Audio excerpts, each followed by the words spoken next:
What is up, YouTube? It is showtime, and I just want to give a quick shout out for the sponsor of today's video, BUYMMOG.com. They offer the cheapest in-game coins, items, and collectibles for titles like NBA 2K26, Monopoly Go, Madden NFL 26, Diablo 4, and more. They deliver in under 5 minutes with 100% safe transactions, and they even offer a 24/7 live chat support feature backed by a money-back guarantee and over 1,500 5-star reviews. So I'd really appreciate if you guys check this out.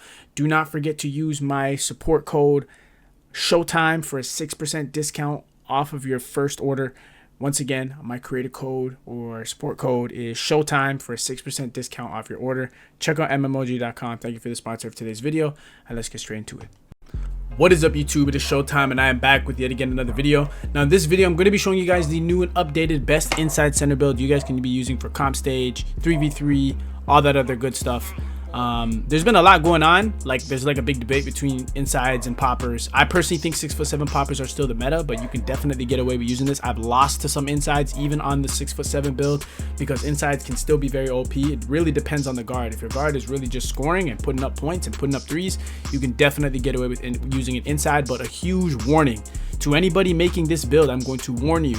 If anybody notices that you're using it inside, any team with a brain, any competitive, anybody that's comp, they're going to acquiesce to the fact that you are a 6'9" inside and counter it by double teaming your guard. They're going to double team your guard, let you guys take twos, and then they're just going to try and take threes. And that is very OP. 2 6'7s doubling the ball, so that is a warning for those of you guys who are going to choose to use an inside anyways. You guys will encounter this problem a lot, and it can get very frustrating. The only way you can circumvent this, in my opinion, is by getting stops. You guys absolutely have to get stops. You guys have to set good screens, very good hard screens, so that you can get the defender off the guard and kind of give him a mismatch. Make it hard for the defense to react to good screens and the guard fading and the guard scoring. Your guard has to be very offensively talented, and you guys have to take your twos, take your slips, take your twos, try and get up by a certain amount of point, hold the lead. That is the only way to circumvent a lot of these issues that come with using an inside center build, in my personal opinion. And with that being said, we're going to actually get to the build. So for the position, we're going to go power forward or center. Doesn't matter. I go power forward. I'm going to go 6'9". Now, there's been a wave of 6'8" centers making their debut. My only problem with 6'8" is what I do like about them is that they play better hedge defense, better perimeter defense, because they get access to an 84 speed and they're just quicker. Because they're 1 inch shorter, they're quicker. But my only con is that they do not get access to a 99 offensive rebound. Now, do you need a 99 offensive rebound? No.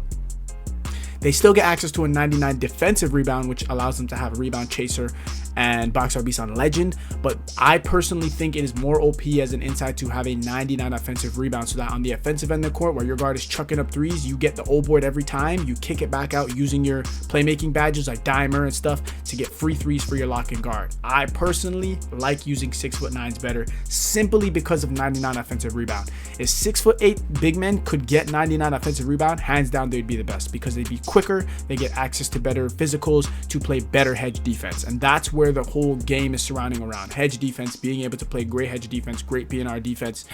But like I said, I'm going to give 6'9" the edge simply because of that. Now, some people may say they prefer 6'8". I'm going to post the 6'8" for those of you guys who want to make it. The 6'8" is arguably better. It probably is, simply because it's fitting the meta, which is to have really good PNR, really good hedge defense right now. Now, for the weight for this build, sorry, I'm getting a little bad breath. You guys want to go 244. This is how I've circumvented the fact that 6'9s are slower and can't play as good hedge defense, as good perimeter defense as 6'7s and 6'8s. When you make it 244, you guys are going to access to that 76 agility, which is going to allow you guys to get on-ball menace badge on silver, which is definitely going to help with your hedging abilities and guarding on the ball, playing switch-off defense, whatever the case is. You guys want to go ahead and max out your wingspan, and now we're going to move on with the actual build. I know sometimes I talk fast, so if that's the case, feel free to slow down the video, pause it, and we're going to do a breakdown of how to make this build. So first things first, you guys want to go 89 driving dunk. Now, I'm actually going to post 2 versions of this build in this video. Some people like to have contact dunks and have high driving dunks. Some don't. I can see why some don't, because you don't actually use them. You're just setting screens and you're slipping. There's no one to dunk on. There's no one to contact dunk. You're really not ever triggering it. You have to understand that as a 6'9", or just as an inside build in general, you're very off the ball. Your effectiveness comes from setting good screens, getting rebounds, and passing the ball. It's not from scoring. When you're playing competitively, people don't like taking twos. The idea is to get your guard open to get as much threes up as possible. So if you wish to have the driving dunk, make it this way. I'm going to show you guys 2 ways to make this build in one video. One is going to be the contact dunk version. One is going to be the non-contact dunk version. So for the contact dunk version, you guys want to go 89. The reason you're going 89 is because not only do you get posterizer silver, but you guys are giving yourself access to both the contact dunk animations. So you guys are going to get 2-foot moving contact dunks, which are the pro ones, and also the 1-foot moving contact dunks, pro contact dunks. You guys don't get the elite ones because you don't have a 96 driving dunk. That's super overkill, so unnecessary. But 89 is going to give you access to both contact dunk animations so that you guys can actually trigger the contact dunks in game. Now with the standing dunk, you guys want to go 81. There's no point of going higher, no point in going 90 standing dunk. Remember, contact standing dunks are only there for people who are 6'10" or taller. This build is 6'9". You don't get access to that, so there's no reason and there's no point. And then you also don't want to use a super tall build because you're gonna have no hedge defense and it's not gonna be good for you. So this is the setup for finishing. No need to touch it anymore. And then with the shooting, obviously this is the inside, so we're not gonna do anything there. Pass accuracy, you guys want to put that straight up to an 87. This is going to give you access to all the passing badges you guys need. It's very, very important you guys have this because, like I said, you guys are going to get offensive rebounds. After your guard's going to shoot, you're going to get every offensive reward, pass it back out, free 3. You guys have dimer to do so. When you guys get a defensive rebound, you can throw it down court with break starter to your lockdown or whoever's running the fast break for easy buckets. It's important you guys are creating offense on this build because you lack so much offense. You can't shoot. So you gotta create shots for the other people on the court, and having a high pass accuracy is the way to do it. With the defense, this is the main thing that I changed from the last time I posted this build. Like I said, this build is lower in weight and has a higher perimeter and a higher agility, allowing you to play better hedge defense. So you guys get access to on-ball menace on silver when you do it like this. With the steal, you guys want to go 85 just so you guys can play lanes and be able to get steals. As you guys know, plucks don't really exist, actual on-ball steals, but playing the lane is very important. Like, especially if you're an inside, I told you guys have to get stops. It's the only way you're going to circumvent the fact that they're going to double team your guard. You have to get stops, and your defense has to be super, super on point. Then with the block, you guys want to go 84, just so you guys get your paper troller on silver. You guys are going to get very, very good block animations on this build like I do. And then with the offensive rebound, you guys want to bring it up to 94. And if I were you, immediately use 5 cap breakers to bring this to a 99. This is the whole point of making it 6'9". Otherwise, you might as well go 6'8" or something shorter, right? You guys are going to get access to Legend Box Out Beast and Legend Rebound Chaser when you use 5 cap breakers to bring your offensive rebound from a 94 to a 99, which is really going to help your case and really help your team get those second chance points. It's the whole reason you're an inside, in my opinion. That's why I would take this over using a 6'8". And with the defensive rebound, you guys can just put that at 85. You guys always have defensive positioning anyways when you're getting defensive rebound, so it's not a big deal. Super OP to have a higher offensive rebound than to have a higher defensive rebound. And then with the speed, you guys want to max this out. Like I said, the speed is not great. You know, I wish it could be 85, you know, plus like these 6'8", 6'7", but we've circumvented this as best we can by having a higher perimeter and a higher agility and lowering down the weight on the build.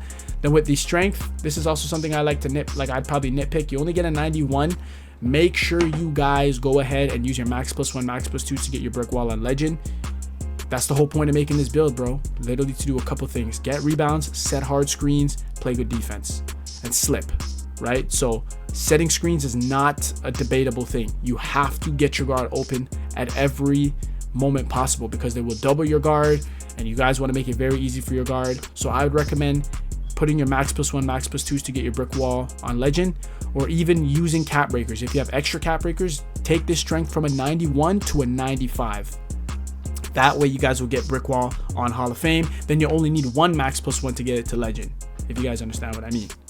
Now with the vertical, you guys just want to max this out to 91, giving yourself the best chance to get every rebound, get good block animations and all that good stuff. And this is pretty much the build. This is the build. Now I'm going to show you guys version number 2 that doesn't have contact dunks. For those of you guys who don't care for them, like me, my inside doesn't have contact dunks because I just don't use them and it seems like a waste of points. So I'm going to quickly show you guys how to go about doing that. So for those of you guys who don't care for driving dunk like me, drop your driving dunk to a 73 just so you get posterizer on bronze, just to give you guys some better dunk animations, honestly, just to hit that threshold to get that free badge. And then use the rest of your ticks on getting your strength to a 95. Having a high strength as an inside, in my opinion, is very, very important. You guys got to set these good screens and get big dog animations. Everything else pretty much stays the same from here. if you do it this way, make sure you use all 5 of your cap breakers on your offensive rebound to go from a 94 to a 99 offensive rebound. And this is pretty much it for the build. For anyone wondering my personal preference, I would probably make it this way because I don't care for having contact dunks, and I'd rather have a much higher strength than have a higher driving dunk. And that's just my personal opinion. So I hope you guys did enjoy the video. If you did, please do leave a like, comment, and subscribe. Feel free to leave comments, ask questions. I'm answering all questions as soon and as fast as I possibly can. I appreciate you guys who've been supporting the videos. We've been doing very great. It's going to be a good year. Once again, like, comment, subscribe, and I'll see you guys in the next one.